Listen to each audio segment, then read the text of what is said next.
What's up, gamers, and today I want to talk to you about why you should be skipping all of version 2.4. Yes, I mean skip Sparkle, skip Hua Hua, skip Yunli, skip, I don't know how to say his name, the Fox Boy, skip everyone there, because I don't think that this banner is worth it. I think this banner, or I think this patch anyways, is just a complete skip. And this is going to be especially true, I think, for free-to-play players, because I do think this patch really relies on you having your account already built up, versus I think next patch is going to be a lot more friendly in terms of what it's going to be giving you on banners, how the characters just kind of work in general, and everything like that. So first, I just want to get kind of the obvious thing out of the room first, the banners themselves, right? So I want to go ahead and click here, guys. I just took a screenshot of Pridewin's tier list here, guys.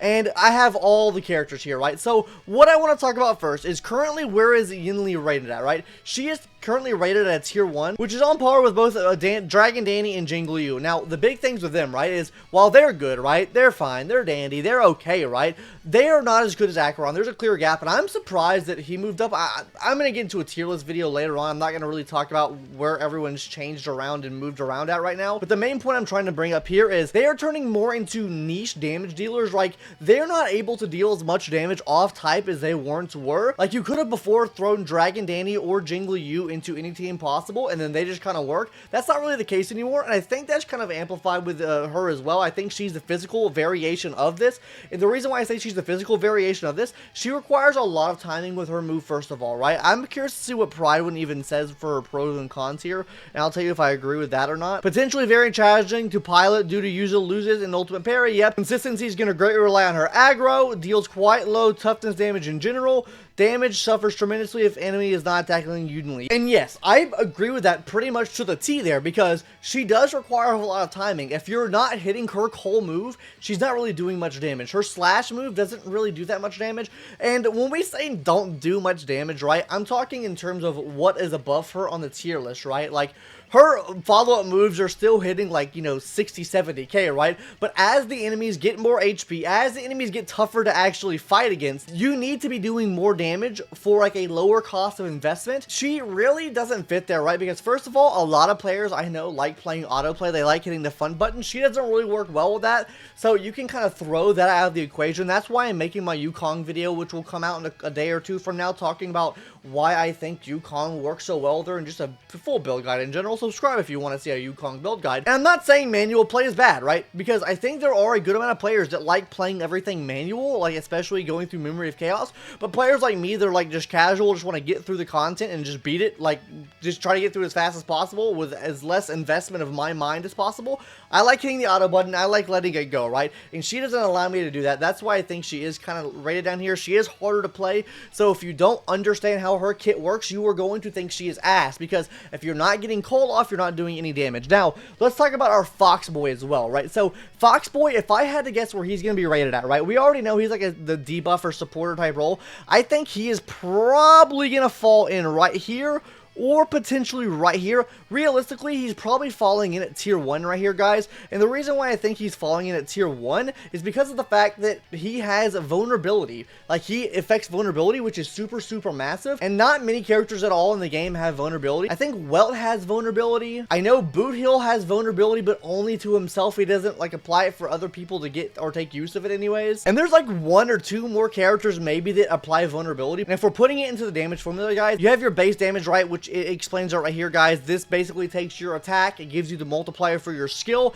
and then it goes into damage multiplier, which is, you know, your elemental damage type. That's just going to be like your pure damage percentages. So if you have increased dot damage, that would also affect that as well. Oh, Sampo, thinking about it, dots. Sampo has vulnerability, but only to dots, which is very, very niche to dot type damage. Anyways, then we go on to defense multiplier. That's why characters like Pela, Black Swan, and also Silver Wolf are very highly rated, because they offer defense shred. And since it becomes so, like, late in the action order here, you're getting that extra multiplier added on, so you're getting a higher damage output, right? Because you gotta think, you're multiplying your base damage by your damage multiplier, right? Which, if we put this into perspective, right, that's like going 2 times 2, right? That equals 4. Now, if we multiply this time 2, that becomes 8, right? So essentially what that means is you only need half of the buff the defense multiplier gives you to get the same amount as the multiplier before, right? And then it goes on to resistance multiplier, which Ruan Mei has that. That works the same way as before. It's a very small amount. So that means if you had 10% defense shred, 5% resistance shred would practically equal that amount, right? This is very simplistic. It obviously doesn't work completely that way, but it's very close to working that way, right? Then you go on to damage taken multiplier, which is vulnerability, which comes at the very, very end, which has very niche, opportune times to use, right? So that's why I think that he is going to sit right here. While I do think he's a very niche character, he is definitely best in slot for Acheron. Acheron is due for a rerun soon, so maybe you pull him, get him for your account for Acheron. But other than that, I mean, he can work on dot teams, he can work on break teams, but I think those teams already kind of have filled out roles that you're going to have on those teams versus running someone like him on the team. Like, he is not the best in slot for every single team, right? He's only best in slot for Acheron teams, I think. So if you're not running him on an Acheron team, I think he's just like second or third best on the team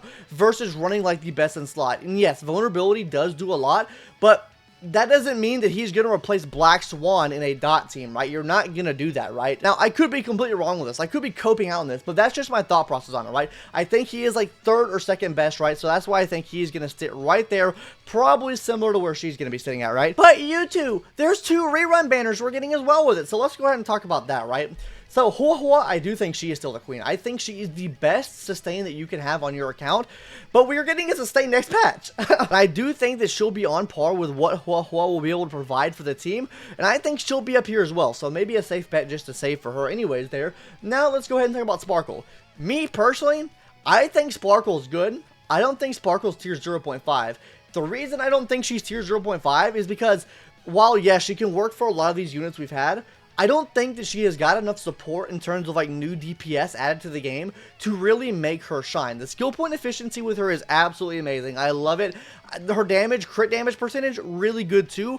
But I really think that she is harder to play, and she has more niche teams now than these other characters, right? Like, you're not going to be throwing her on a team with Acheron unless you have her E2. You're not going to be throwing her on a team with Firefly. You're not going to be throwing her on a team with Kafka. You're not going to be throwing her on a team with Boot Hill. You're not going to be throwing her on a team with Black Swan. You can maybe throw her on a team with Dr. Ratio, but she hasn't provided debuffs, so his damage is also going to suffer from that as well. So this is kind of like, let's do a half circle here for him, right? Now, anything below this marker here, she kind of works well for, and that's the kind of the point I'm making here, right? Like, a lot of our top tier DPS haven't really been able to take use of her unless you have like a lot of investment in there, right? And even in some cases, she's not the best in slot. Like, I don't think that you would necessarily run her here either, right? And she's a new character coming to the game. So the main point I'm trying to make here is that there's not really much support to run her on teams. So why pull her right now when we're probably going to get a better Harmony unit down the line that's going to support these new meta units that we currently have in the game. Now let's take a look at the 4-stars we're getting. The best by far is going to be Lynx.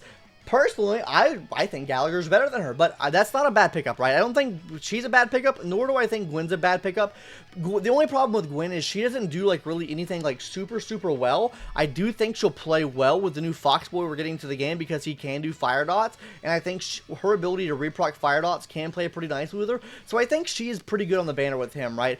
As for Yunli, I think that the best person on her banner, funnily enough, is probably Yukong. But overall, I don't think that any of these banners are really going to benefit your account as a whole versus using them in very niche scenarios, right? Like Yukong, right? You're probably going to use her on a team here, right? I think she's very versatile being used on a team here.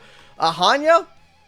Who's really using Hanya now anyways, right? Gwenifin, I think Gwenifin can work with dot characters. She's not like a huge damage dealer for them, but she can work. She can also work for Acheron as well, and she can also work for Dr. Ratio here.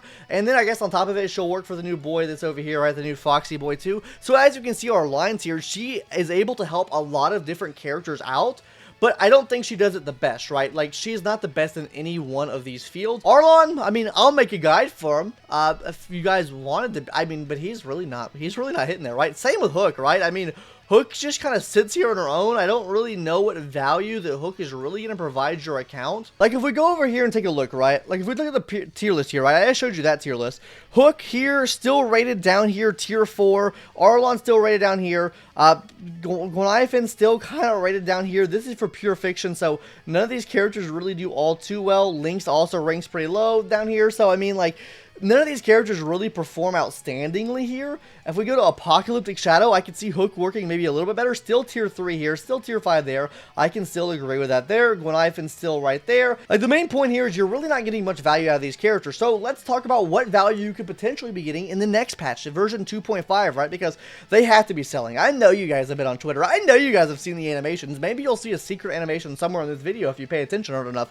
Or maybe 2, or maybe 3. I don't know. You'll see. Anyways, guys, so let's go ahead and talk about this, right? So what I'm going to go ahead and do is block out all of the characters that we have currently gotten reruns for in this patch, and we'll half mark out the ones we got last patch because they do have potential for a rerun this 2.5 patch, but let's just mark it out and see what is the potential for next patch. So gamers, let's take a look at this list now of everyone I've marked out. Who do we have left? We have Luca, which is a tier 2 unit. We have QQ we haven't gotten, which is a tier 1.5 unit, can be very beneficial. Ting Yun, Pela, absolute giga chads of their own. Sampo right here, pretty solid for dot teams and also pretty solid for Black Swan. We'll talk about the banner predictions when I talk about all the 5 stars in a second here. And then also we have Don Heng down here, which is very cringe, and March 7th down here, kind of cringe as well. And then also we're getting a new 4-star, so that only leaves us with, what, 5 slots of characters we're getting right. The big point I'm trying to make here, guys, is anything above tier 1.5, we are getting there's a big chance that we get some of these units for tier 1.5 in this next patch because they haven't been reran in a while. I think we do actually have a pretty good opportunity of getting some of these characters in reruns this patch because of the fact that kind of all these are marked out of the equation here. Maybe Danny gets a rerun because I think they'll probably throw at least 1 shit unit. Su Shang maybe 2. I don't know when Su Shang was there last. I can see maybe one of these 2 units. I can't see March 7th being in 2.5 because of the fact that we have March 7th as a free character this patch. So I don't think they would throw her on a banner next patch, if I'm being really honest with you guys. So maybe we get a shit unit there, shit unit there. I don't know. Alright guys, so I know my list looks really super fucking scuffed here, but as you can see guys, we eliminated a lot of the equations below like tier 3 here as far as like the 5 stars go. So Argenti's already got a rerun. We're not getting a rerun for Jade. Welt's obviously not going to be a rerun. Same for tier 2 as well, right? No Blade, obviously no Himiko. We're not getting our standard 5-star sustain characters. I forgot to mark out Locha. Let me go ahead and mark his dumbass out. So if we take it at the current pace that HSR is going out with reruns, right? What can we expect, right? We have not seen Dr. Ratio in a rerun yet, right? So I think Dr. Ratio, probably a very big candidate that we're getting a rerun for him. I don't think there's any shot that we don't get a Dr. Ratio here. So let's go ahead and circle him. I think Dr. Ratio 100% getting a rerun very, very soon. So let's go ahead and throw him up on the docket, right? Number 2 on the docket, right? So if we look at the banners here, right? Obviously, if we go past version, he was like the last character we got, right? We got a Ruan May rerun. We've even got a Sparkle rerun coming up soon as well. So, like, we've already now dipped our toes in the version 2.0. So, I think what we can expect is a almost guaranteed rerun for Black Swan as well. So, I think our 2 reruns this patch are going to be Dr. Ratio and also Swan as well, right? So I think for this patch, our reruns can be expected to be both Dr. Ratio and Black Swan here, right? Now let's go ahead and talk about what the 4 stars are going to be. Obviously, we have the new 4-star coming out to the game, Moze, which is a Hunt, Electro type character or Lightning type character.